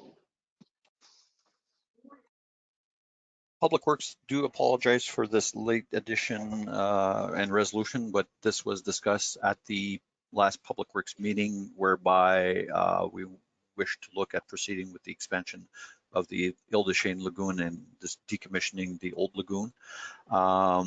The estimated costs are about 1.6 million, and we wish to enter or make the request to Manitoba Water Services Board for funding regarding this project. Okay. That's everything. Council, any discussion? Not here. Okay, cast your vote.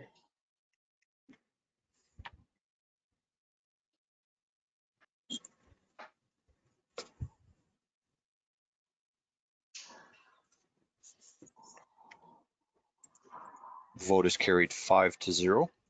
Thank you. 8.2.1 2021 tax sale set reserve bid. Do I have a mover? Councillor Pelletier. Clayton. Councillor Pelletier moves, second by Councillor Clayton. So every year we go through the tax sale process. We are still in position of holding a tax sale as of October 20th for properties that have not paid their property taxes up to and including administration costs for the 2019 taxes. I believe as of May 14th, there are 4 outstanding roll numbers that have not been paid. So of course we do hopefully anticipate that these will be cleared up and that will be no tax sale. But in the event that there are, The municipality reserves the right to put bids as well as any other member of public. Of course, not council members, because that would be a conflict of interest. But if the municipality do wish to acquire properties, then there would be a minimum bid in place. Usually it's always the amount of arrears and penalties and costs, basically what the owner is required to pay as collateral for the property. So this resolution just authorizes us to proceed with that. Thank you. Open up for council discussion. Council, do you have anything to add? Not here. No. It's good to see we're down to 4. Yeah. Okay, please cast your vote.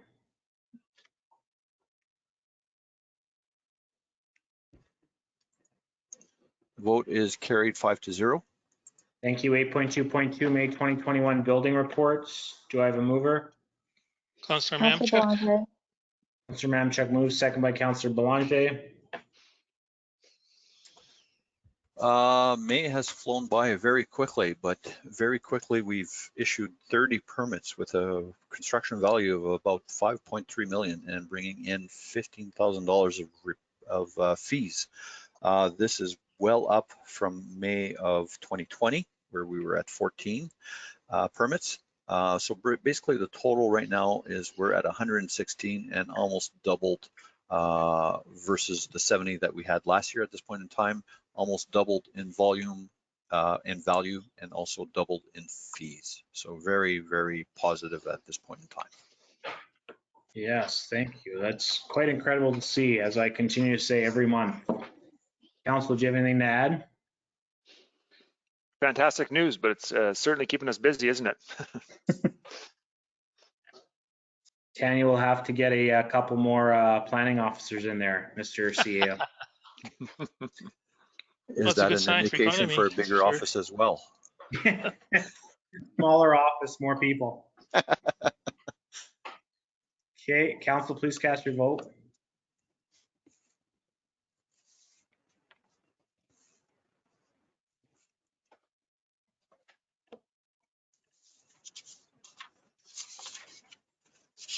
Vote is carried 5-0. Thank you. I think council sees correspondence and information. I just want to make note here that Mr. CEO, you saw some in the correspondence community futures RRR sent meeting notes. That would be in committee reports. I think that's how they're doing it from now on, if I'm not mistaken, Councillor Clayton. Yes. Yes, my apologies with the absence of Dominic, our assistant CEO. Tasks were distributed. I will let the person know that this should have been part of the committee reports, not as information down. Yeah, no big deal. I just snuck past me too. I just noticed it. Good eye. Thank you. That's what I'm here for. My eyes, as I wear glasses. Okay, council, please. Oh, sorry, 11, adjournment. Do I have a mover? Councillor Mamchuk. Thank you. Second. Councillor Clayton. Councillor Clayton seconds it. Any discussion? Any reason to stay longer? Your councillor, is there any reason to stay longer? I don't think so. Okay, council, please cast your vote.